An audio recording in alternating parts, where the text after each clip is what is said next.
नमस्कार, स्वागत है आपका देवभूमि में। आपके साथ मैं दीपिका सिंह।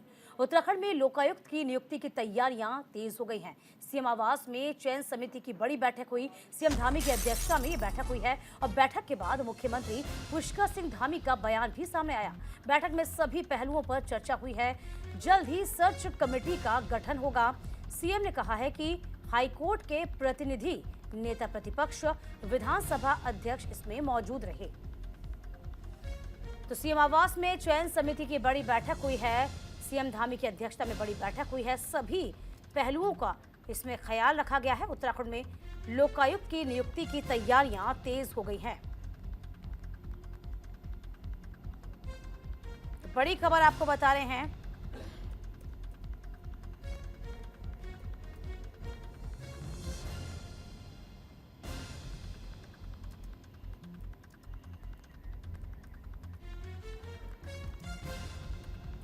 तमाम जानकारी के साथ हमारे संवाददाता अनुज अवस्थी इस पूरी खबर पर बने हुए हैं। अनुज, देखिए, तैयारियां तेज हो गई हैं। सरकार पूरी कोशिश कर रही थी, बाकायदा इसमें काम भी किया जा रहा था। जरा आगे क्या कुछ होगा इस बारे में जानकारी दीजिए अनुज। जी बिल्कुल, जिस तरीके से लगातार उत्तराखंड में मांग हो रही थी लोकायुक्त को लेकर के, तो उसी को लेकर के मुख्यमंत्री पुष्कर सिंह धामी की कल देर रात बैठक चली और बैठक में नेता प्रतिपक्ष अगर बात करें यशपाल आर्य समेत कई ऐसे मंत्री थे जो उसमें मौजूद रहे। अगर बात करें लोकायुक्त को लेकर के, तो सरकार जल्द ही लोकायुक्त को उत्तराखंड में दे सकती है और इसकी मांग लगातार पहले से भी जारी थी। मुख्यमंत्री लगातार इस बात को बोल रहे थे कि हम उत्तराखंड में लोकायुक्त को लागू करेंगे, लोकायुक्त देंगे उत्तराखंड में, और उसी को लेकर के अब मुख्यमंत्री पुष्कर सिंह धामी की जो बैठक है वो समाप्त हुई और समाप्त होने के बाद जो फैसला लिया गया है कि उत्तराखंड में जल्द ही लोकायुक्त का नियुक्ति की जाएगी। देखिए, यानी कि कुल मिलाकर देखा जाए, पुष्कर सिंह धामी तो लगातार कोशिश कर ही रहे थे। इस पूरे मसले को देखा जाए तो कहीं ना कहीं विपक्ष का भी पूरा समर्थन मिल रहा है, तो रास्ता आगे का बिल्कुल साफ नजर आता है हमें। अनुज जी बिल्कुल, विपक्ष की जिस तरीके से अगर बात करें तो चाहे नेता प्रतिपक्ष यशपाल आर्य हो या पूर्व मुख्यमंत्री हरीश रावत हो, दोनों का साथ लोकायुक्त में मिल रहा है। और अगर बात करें उत्तराखंड का एक जो यहाँ का लोकल दल है, उत्तराखंड क्रांति दल, उसका भी साथ मुख्यमंत्री पुष्कर सिंह धामी को मिल रहा है। कहा जाता है कि लोकायुक्त में सरकारें चाहे किसी की भी हो, लेकिन एकजुटता लोकायुक्त में जरूर दिखाई दे रही है। साथ ही साथ अगर बात करें मुख्यमंत्री का यह फैसला, अभी 3 से 4 दिन पहले पूर्व मुख्यमंत्री हरीश रावत ने ट्वीट करके सोशल मीडिया पे इस बात को बोला था कि अगर लोकायुक्त मुख्यमंत्री पुष्कर सिंह धामी लेकर के आते तो बधाई के पात्र होते। तो इसीलिए मुख्यमंत्री जिस तरीके से लगातार लगे हुए, चाहे यूसीसी को लेकर के हो या लोकायुक्त को लेकर के हो, तो एक अच्छा कदम माना जा रहा है मुख्यमंत्री पुष्कर सिंह धामी। देखिए, बीच में अनुज कहीं ना कहीं खबर ये भी आई थी कि लोकायुक्त अभी बना भी नहीं है, लेकिन इसके कार्यालय पर करोड़ों रुपए खर्च किए जा रहे हैं, जो कहीं ना कहीं सवाल भी खड़े किए गए थे। जी बिल्कुल, कुछ दिन पहले की बात है कि जिस तरीके से लगातार इस बात को बोला जा रहा था कि लोकायुक्त अभी बना भी नहीं है और इससे करोड़ों रुपए खर्च किए गए, लेकिन वही उस समय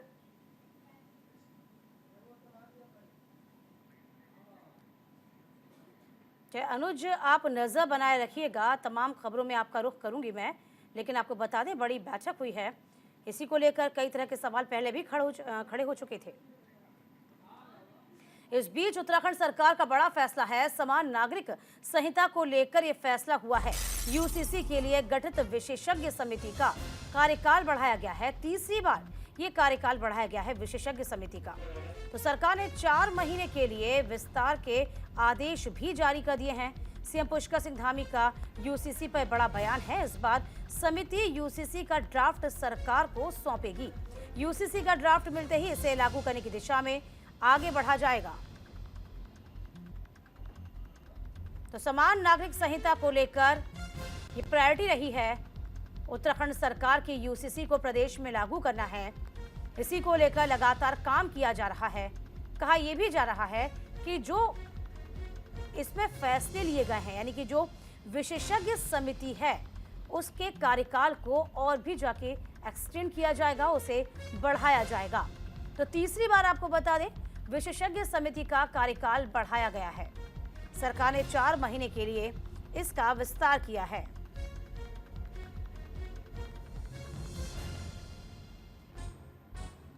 तो बड़ी खबर आपको बता रहे हैं, जहां यूसीसी को लेकर सरकार प्रतिबद्ध है और कार्यकाल की बात की जाए, चौथी बार कार्यकाल जो है उसे आगे 4 महीने के लिए बढ़ाया जाएगा।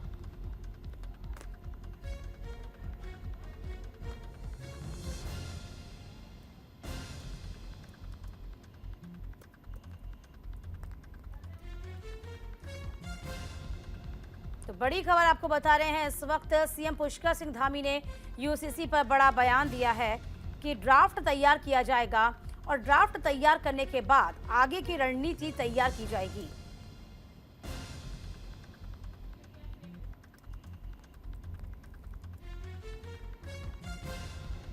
तो फिर महीने आपको बता दें 4 महीने के लिए बढ़ सकता है। यूनिफॉर्म सिविल कोड के लिए जो समिति का गठन किया गया, अनुज हमारे संवाददाता लगातार इस पर नजर बनाए हुए हैं। अनुज देखिए, 27 सितंबर को समिति का कार्यकाल खत्म हो रहा था, अब इसको आगे बढ़ा दिया गया है। जरा इस बारे में जानकारी दीजिए और आगे बढ़ाने का क्या वजह सामने आई है?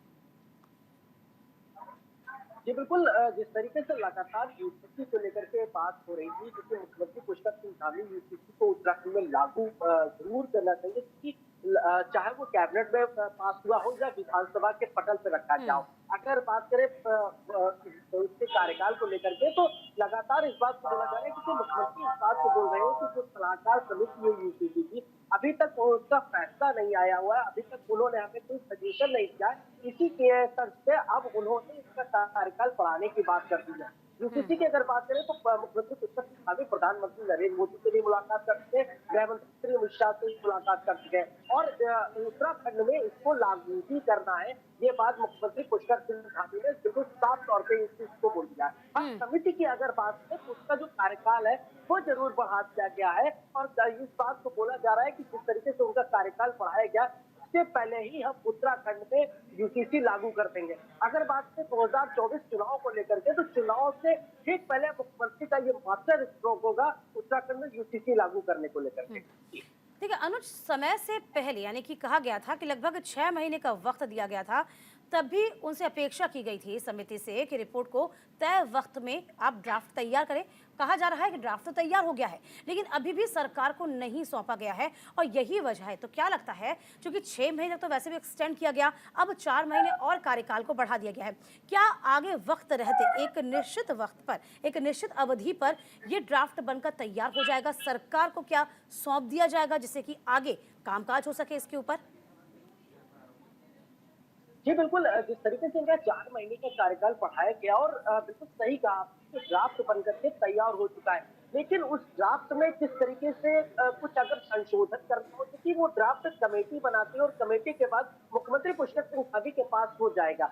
उसके बाद अगर मुख्यमंत्री उसमें कोई खामियां देखते हैं या किसी प्रकार की कोई सुविधा है कि हर नागरिक को, उत्तराखंड के हर नागरिक को उस चीज का लाभ मिले, इसको ध्यान में रखते हुए मुख्यमंत्री पुष्कर सिंह धामी काफी यहाँ पे एक बात और क्लियर करिए अनुज, कि मात्र यहाँ पर कार्यकाल ही बढ़ाया गया है या फिर उनको स्पष्ट लहजे में कुछ कहा भी गया है? क्या उनको कोई डेडलाइन भी दी गई है कि आपने तैयार तो कर लिया ड्राफ्ट, उसकी खामियों को भी दुरुस्त कर लीजिए और जल्द से जल्द सरकार के सामने उसको पटल पर रखिए, सरकार के सामने लेकर आइए? क्या कोई गाइडलाइन भी जारी की गई है? जी बिल्कुल, जिस तरीके से अभी तक की विधानसभा मानसून सत्र चल रहा था और मानसून सत्र के तहत ये चीज होनी थी कि यूसीसी को लागू करना है। मुख्यमंत्री भी इस बात को लेकर के बयान दे चुके हैं कि हम यूसीसी उत्तराखंड में जल्द से जल्द लागू करेंगे और देश का दूसरा ऐसा राज्य होगा जो यूसीसी लागू करने वाला होगा। साथ ही साथ अगर बात करें जिस तरीके से गाइडलाइन को लेकर के, तो उन जो सदस्यीय टीम है उनको, उस टीम को इस बात को लेकर के साफ बोला गया है कि आप जल्द से जल्द उस ड्राफ्ट को तैयार करें, कोई खामियां हैं तो उसमें जो है सुविधा करें। साथ ही साथ उस ड्राफ्ट को लेकर के हमारे सामने आप रखें, उस ड्राफ्ट को पटल पे रखें और उसको कैबिनेट में भी पास किया जाएगा, साथ ही साथ विधानसभा के पटल पे भी रखा जाएगा, क्योंकि एक कानून बनना और उसके लिए पूरी तैयारी करना, इस पे थोड़ी सी प्रॉब्लम जरूर आती है, लेकिन मुख्यमंत्री पुष्कर सिंह धामी जिस तरीके से नेतृत्व कर रहे हैं उत्तराखंड का, तो 2024 से पहले ये एक मास्टर स्ट्रोक उत्तराखंड को दिया जाएगा, क्योंकि 2024 चुनाव बड़े नजदीक है, तो ये उत्तराखंड के लिए मास्टर स्ट्रोक। बिल्कुल, और यही वजह भी है अनुज कि इस समिति का यूसीसी के लिए जो गठित हुई है विशेष समिति, इसके कार्यकाल को और एक्सटेंड किया गया है, क्योंकि अपेक्षा यही की जा रही है कि जल्द से जल्द जो ड्राफ्ट आप तैयार कर रहे हैं उनकी खामियों को दुरुस्त करिए, उसमें और भी जो आप बदलाव करें वो कीजिए और जल्द से जल्द सरकार को सौंपिए, जिससे आगे काम हो पाए। बहुत शुक्रिया अनुज, आगे आपका रुख करेंगे इस खबर पर। चलिए खबरों में आगे बढ़ेंगे। उत्तराखंड के सीएम पुष्कर सिंह धामी ने सचिवालय में उत्तराखंड अधीनस्थ सेवा चयन आयोग के माध्यम से चयनित सचिवालय सुरक्षा दल के 15 रक्षकों को नियुक्ति पत्र सौंपे हैं। सीएम धामी ने सभी चयनित अभ्यर्थियों को शुभकामनाएं दी हैं, उनके उज्जवल भविष्य की कामना की तथा आशा व्यक्त की है कि सचिवालय सुरक्षा दल के चयनित रक्षक अपनी जिम्मेदारियों का निर्वहन पूरी निष्ठा और ईमानदारी से करेंगे। सीएम ने कहा कि उत्तराखंड को देश की अग्रणी राज्यों की श्रेणी में लाने के लक्ष्य को पूर्ण करने के लिए हम सबको अपने अपने कार्यक्षेत्र में सराहनीय कार्य कर प्रदेश के समग्र विकास में योगदान देना होगा।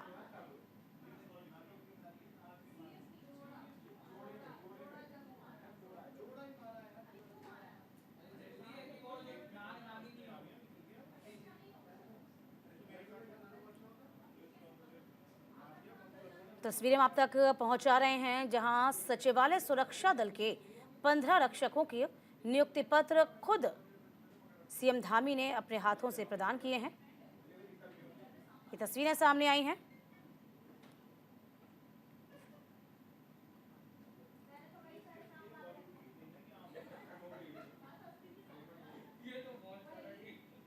यहां सीएम धामी ने नियुक्ति पत्र खुद सौंपे।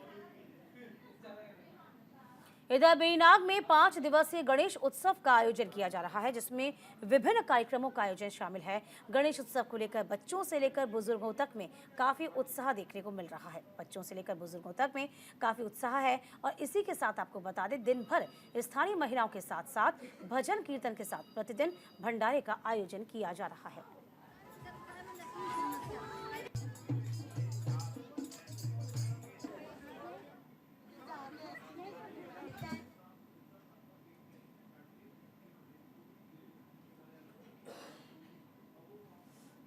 यहाँ पर बेरनाग में गणेश महोत्सव 5 दिन का बनाया जा रहा है।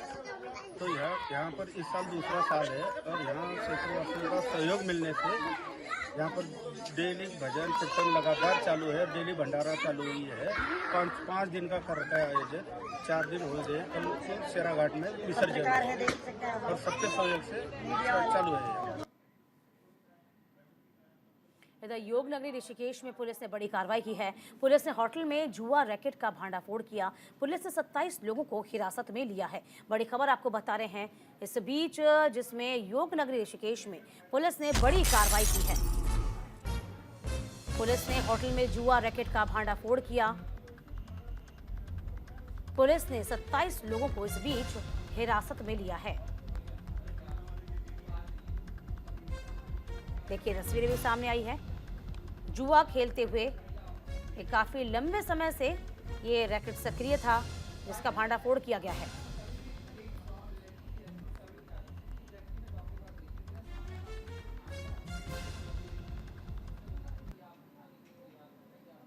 हमारी जो टीम है उसने वहाँ रेड किया, तो जो रिजॉर्ट का पीछे वाला हिस्सा है जहाँ वेलनेस सेंटर है, उसके बेसमेंट पे कसिनो का संचालन हो रहा था और इसमें कुल जो है 27 अभियुक्त जो हैं उनको गिरफ्तार किया खेलते हुए। उसके अतिरिक्त 4 जो है क्रू पियर हैं उनकी गिरफ्तारी हुई है और इसको गैम्बलिंग एक्ट की जो सुसंगत धाराएं हैं उसमें मुकदमा पंजीकृत किया गया है और आगे की जो वैधानिक कार्रवाई है वो अमल में लाई जा रही है। जो पूरी टीम है उसके द्वारा बहुत ही अच्छा कार्य किया गया, तो उसके लिए उनको 10,000 का जो इनाम है उसकी घोषणा की गई है। मौके से जो बरामदगी है हमारी 5,16,000 का कैश है। लगभग 4,000 जो कसिनो चिप्स हैं वो बरामद हुए। कसिनो टेबल है वहाँ, इनकी 11 गाड़ियाँ हैं, लग्जरी गाड़ियाँ जो हमने बरामद की हैं और इसमें आगे की जो वैधानिक कार्रवाई है उसको हमने इधर लक्सर में डेंगू का कहर लगातार जारी है। हर रोज नए मामले सामने आ रहे हैं। इसे लेकर हमारे सहयोगी जसवीर सिंह ने एसडीएम गोपाल सिंह चौहान से खास बातचीत की। लगातार जारी है। लक्सर के कई मोहल्ले हॉटस्पॉट बन चुके हैं। एसडीएम गोपाल सिंह चौहान मौके पर मौजूद हैं और ये केशव नगर मोहल्ला जो सबसे ज़्यादा बाढ़ में इफेक्ट रहा था, आप देख सकते हैं कि तमाम ऐसे लोग हैं जो कहीं ना कहीं इनके परिवार के लोग डेंगू से पीड़ित हैं। अपनी बात भी इन लोगों ने बताई, लेकिन प्रशासन और स्वास्थ्य विभाग और नगर पालिका जिस तरह लोगों को अवेयर कर रहे हैं उसका भी उस पर ध्यान देने की जरूरत भी है। बात कर लेते हैं एसडीएम गोपाल सिंह से। सर, जिस तरह आप खुद मौजूद हैं और आपने देखा भी कई जगह लार्वा मिला है काफ़ी, किस तरह आप लोगों ने मतलब किस तरह आप अवेयर कर रहे हैं? देखिए, एक तो पंपलेट के माध्यम से सभी को पता है और पिछले 15 दिन से यहाँ पे लगातार फॉगिंग और स्प्रे भी हमारे यहाँ हो रहा है और मेरे ख्याल से एक कैंप पहले भी लग चुका है यहाँ पे, एक कैंप कल प्रपोज है। तो उसमें भी सभी को सूचना दे दी गई है कि भाई आधार कार्ड के साथ आएँ, जिसमें आपका जाँचें भी होंगी और दवा का वितरण भी होगा। दूसरा, चूँकि सभी को पता है कि डेंगू किस तरह से फैल रहा है। जैसे हम अभी कई घरों में गए, लेकिन 2 घरों में हमको ऐसा मिला है जहाँ पे कहीं 100 से भी ज़्यादा लार्वा पाए गए हैं। तो लोगों को थोड़ा सा जागरूक होना पड़ेगा, अवेयर होना पड़ेगा कि जो रुका हुआ पानी है, छतों में पानी है, कूलर में पानी है, फ्रिज का जो पीछे का जो एक चैम्बर होता है उसमें पानी है, तो हर जगह डेंगू का जो मच्छर है वो पैदा हो सकता है। Jasvir Singh, news India, Laksar. देखिए, जसवीर हमारे संवाददाता इस पूरी खबर पर नजर बनाए हुए हैं। जसवीर, आपकी रिपोर्ट हमने देखी है, एसडीएम को भी हमने सुना, लेकिन यहाँ पर खामी कहाँ रह जाती है? क्योंकि लक्सर में लगातार डेंगू के मामलों में इजाफा हो रहा है, बहुत से मरीज पहुँच रहे हैं, तो परेशानी आखिरकार क्या है? क्यों रोकथाम नहीं हो पा रही है? देखिए, ये पूरा इलाका फ्लडेड एरिया है, यानी कि लक्सर और खानपुर में पिछले दिनों जबरदस्त बाढ़ आई थी, जिस वजह से कई ऐसे इलाके जहां जल भराव की समस्या लगातार बनी रहती है। और ये स्वास्थ्य विभाग प्रशासन द्वारा लगातार लोगों को अवेयर भी किया गया कि जहां जहां पानी भरा हुआ, यानी साफ पानी में मच्छर पैदा होता है, तो सबसे बड़ी दिक्कत तो ये कुछ ऐसे इलाके जिनमें जो जल भराव की समस्या खत्म नहीं हो पाती। जब तक वो पानी सूखने के कगार पर, सूखने के नजदीक आता है, तब तक फिर बारिश हो जाती है। तो ये प्रॉब्लम बड़ी है। दूसरी एक चीज और है, जो नगर की सफाई व्यवस्था है उस पर भी पूरा फोकस ना तो प्रशासन का है और ना नगर पालिका का। तो ये चीज कहीं ना कहीं मच्छरों को, मक्खियों को, या जो भी इस तरह के मतलब आजकल के बरसात के मौसम में जो संक्रामक रोगों को फैलाते हैं, उस तरह की कीट पैदा हो रहे हैं। और जिस तरह अब प्रशासन ने बाद में इस अभियान को बड़े तौर पर चला, यानी एक महाअभियान के रूप में चला। अगर हो सकता है कि 1 महीना पहले ये अभियान चल जाता, उसमें सफाई व्यवस्था, फॉगिंग, छिड़काव, ये कई चीज शामिल होकर के, तो शायद इतनी महामारी ना फैलती। अब तो स्थिति ये बनी गई है कि लक्सर और खानपुर के कई इलाके हॉटस्पॉट बन गए डेंगू के, जिसमें आपने देखा भी होगा तस्वीरों में कि ज्यादातर जो प्राइवेट निजी अस्पताल है वो भरे हुए हैं, उनके पास बेड भी नहीं है। और स्थिति ये है कि स्वास्थ्य विभाग दावे इस बात के कर रहा है कि हमारे पास पुख्ता इंतजाम है, जांच हो रही है, शिविर लगाए जा रहे हैं, सफाई व्यवस्था चल रही है, लोगों को अवेयर किया जा रहा है, लेकिन फिर भी आखिर क्यों डेंगू पर रोक नहीं लग रही? जसवीर, वही कहना है कि आखिरकार कमी और खामी कहाँ है? जो आप गाइडलाइन जारी अब कर रहे हैं, जिस तरीके से अब आप ड्राइव चला रहे हैं, ये काम आप पहले करते तब ये काम बहुत हद तक, क्योंकि लोग अपने घरों में साफ सफाई कर सकते हैं, अपने घरों की चीज़ों को दुरुस्त कर सकते हैं, लेकिन आप रोड सड़कों का क्या करेंगे? उसकी जिम्मेवारी कौन लेगा? स्वास्थ्य महकमा क्या सो रहा था अब तक? बिल्कुल, स्वास्थ्य विभाग ने भी इस पर ज्यादा ध्यान नहीं दिया है और जरूरी था, क्योंकि पहले भी पिछले सालों में भी यहाँ डेंगू के मामले आते रहे हैं। अभी जो स्वास्थ्य विभाग है वो एक कैजुअलिटी यानी कि एक मौत की पुष्टि कर रहा, जबकि अगर लोगों की बात सुने या फिर जो डेंगू पीड़ित है उनसे जो हमने बात की, सीधे सीधे बता रहे कि कई लोगों की मौत डेंगू से हो चुकी है, लेकिन प्रशासन और स्वास्थ्य विभाग इसे मानने को तैयार नहीं है। एक की पुष्टि अपर मुख्य चिकित्सा अधिकारी डॉक्टर अनिल वर्मा ने की है कि एक की डेंगू से मौत हुई है, और वो तो ये भी कह रहे हैं स्वास्थ्य विभाग के जो अधिकारी हैं कि अभी तक केवल 28 या 32 यानी 40 से कम आंकड़े ही केवल डेंगू के बता रहे हैं कि इतने लोगों को, जबकि 500 से अधिक लोग तो अकेले लक्सर में भर्ती हैं। भाई, एक भी ऐसा निजी चिकित्सालय नहीं है जिसमें कहीं ना कहीं पूरी मात्रा में उनके बेड भरे ना हो, और वो सब डेंगू का इलाज करा रहे हैं। दूसरी तरफ स्वास्थ्य विभाग ये भी कह रहा कि जो निजी चिकित्सालय हैं वो कहीं ना कहीं लोगों को हल्के फुल्के बुखार या फिर दूसरे प्रकार की बीमारियों को, सवाल यही है, आप जिस तरीके से कह रहे हैं, क्योंकि जब भी कोई रोग फैलता है जसवीर, कहीं ना कहीं देखा गया है कि जो प्राइवेट अस्पताल होते हैं, जो डॉक्टर्स होते हैं, अपनी चांदी काटते हैं। वो जरा से रोग को बता देते कि आपको ये हुआ और अपने चांदी काटने में लगे रहते हैं। इस बीच बहुत सी ऐसी समस्याएं पैदा हो जाती हैं कि लोगों को उचित इलाज नहीं मिल पाता, उसके अभाव में दम तोड़ देते हैं, और सरकारी अस्पतालों की तो बात ही क्या कहें। बिल्कुल, सरकारी अस्पतालों का तो हाल जो है वो सबके सामने है, सभी जानते हैं। ना तो आइसोलेशन वार्ड है, और अगर एक दो अस्पताल में है भी तो वहाँ के जो उसमें चिकित्सक कमी है, कई स्टाफ की कमी है। केवल और केवल आशा कार्यकर्त्री, आंगनवाड़ी और जो मतलब जो वॉलंटियर हैं, यानी समाज से जुड़े लोग हैं, जिसमें पंचायत प्रतिनिधि है, इनके जरिए ये लोग जागरण अभियान, जन जागरण अभियान चला रहे हैं। इसके अलावा कुछ भी नहीं, केवल लोगों को अवेयर किया जा रहा है। देखिए, आपने एसडीएम से बात करी थी जी जसवीर, आपने एसडीएम से बात करी थी, कथनी और करनी में अंतर होना चाहिए। देखिए, उनकी कथनी और करनी में अंतर साफ दिख रहा है। तो क्या लगता है कि कब जो कह रहे हैं धरातल पे आएगा? क्योंकि लगभग 1 से 2 महीना होने को जा रहा है, डेंगू पे किसी तरह की कोई रोकथाम नजर नहीं आती। बिल्कुल सही कह रहे हैं, कथनी करनी में भारी अंतर है, और यही वजह है कि डेंगू और दूसरी बीमारियां पनप रही हैं। खासकर डेंगू ने तो अब कोहराम इस तरह मचा रखा है, लक्सर, झबरेड़ा, मंगलोर, रुड़की, भगवानपुर, यानी हरिद्वार देहात में ज्यादा प्रकोप है। हालांकि हरिद्वार शहर में भी कई मामले सामने आए हैं। वैसे तो पूरे उत्तराखंड में ही डेंगू का कोहराम है। देहरादून के देखे तो तमाम हॉस्पिटल भरे पड़े हैं। भले ही सरकार की तरफ से या फिर स्वास्थ्य विभाग की तरफ से ये चीजें लाइट में ना लाई जाए, यानी कि मीडिया को भी नहीं बताया जा रहा, पर फिर भी कहीं ना कहीं अपने स्तर से हम लोग भी इस तरह आंकड़े सामने ला रहे हैं, उसे दिखा रहे हैं। बिल्कुल, देखिए हमारा मकसद भी है यही जसवीर कि आपके माध्यम से अपने तमाम दर्शकों तक हम ये बात पहुंचाएं। यदि आपके आसपास भी गंदगी फैल रही है, पानी भरा हुआ है, तो आप खुद वहां से हटाएं, क्योंकि ये समस्याएं पूरे समाज के लिए है, आपके लिए। इसका आप बहुत ख्याल रखें। जसवीर, बहुत शुक्रिया आपका तमाम जानकारी देने के लिए। उसी के साथ इस बुलेटिन में अभी के लिए बस इतना ही।